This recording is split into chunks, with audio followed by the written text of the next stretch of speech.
ভয়াবহ ভূমিকম্পের উৎপত্তিস্থল ঢাকা থেকে মাত্র ১৩ কিলোমিটারের মতো দূরে নরসিংদীর মাধবদীতে। সেই স্থান থেকে আমাদের সাথে যুক্ত হচ্ছেন সহকর্মী আইয়ুব খান সরকার। আইয়ুব, ঢাকার এত কাছে উৎপত্তিস্থল আগে শোনা যায়নি। নরসিংদীতে ক্ষয়ক্ষতির কোনো তথ্য আছে কিনা, কেউ হতাহত হয়েছে কিনা কিছু জানতে পারলে জানাবেন। রাব্বি, নরসিংদীতে আজকে সকাল 10টা 38 যে ভয়াবহ ভূমিকম্পটি ঘটে গেছে আমরা জানতে পেরেছি সেটার উৎপত্তি স্থল কিন্তু মাধবদীতে।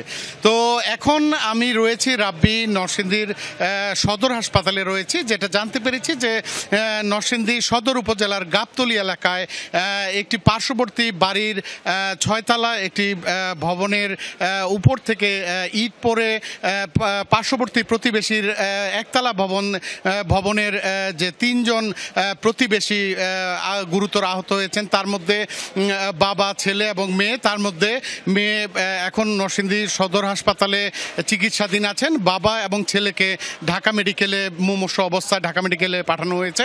তো রাব্বি, এই বিষয়ে এখন যদি একটু আপনাকে একজন প্রত্যক্ষদর্শী সাথে কথা বলতে চাই, আমি জানতে চাচ্ছি যে আসলে কি ঘটেছিল, তাৎক্ষণিক যে ভয়াবহ ভূমিকম্পটি ঘটেছে এবং এই গাবতলী এলাকায় কি ঘটেছিল তখন। ঘটনা হয়েছে, যখন ভূমিকম্পটা হয় তখন সবাই হুড়োহুড়ি করে বাইরে বেরিয়ে যায়। তো তারাও ঘর থেকে বাইরে বেরিয়েছে। বেরোনোর পরে পার্শ্ববর্তী বিল্ডিংয়ের ইট খসে ওই বিল্ডিংয়ের ছাদের উপরে পড়লে ওই ছাদের কানিশ ধসে তাদের উপরে পড়ে। বাবা, ছেলে এবং মেয়ে 3জন ছিল বাইরে। এর মধ্যে বাবা এবং ছেলের অবস্থা খুবই মুমূর্ষু অবস্থায়, তাদের অবস্থা খুবই খারাপ, তাদেরকে ঢাকা রেফার করা হয়েছে। মেয়েটা আলহামদুলিল্লাহ এখন মোটামুটি সুস্থ আছে।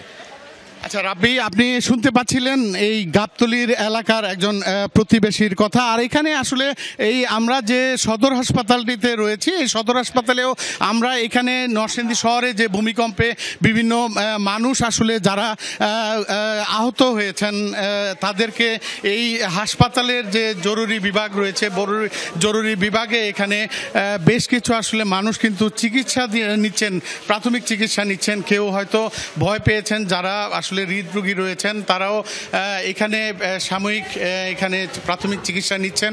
এবং সদর হাসপাতাল কর্তৃপক্ষ থেকে যেটা জানতে পেরেছিলাম যে এখানে আসলে সকাল থেকে এই ভূমিকম্প হওয়ার পর থেকে কিন্তু বেশ কিছু মানুষ এখানে চিকিৎসা নিতে এসেছেন। রাব্বি।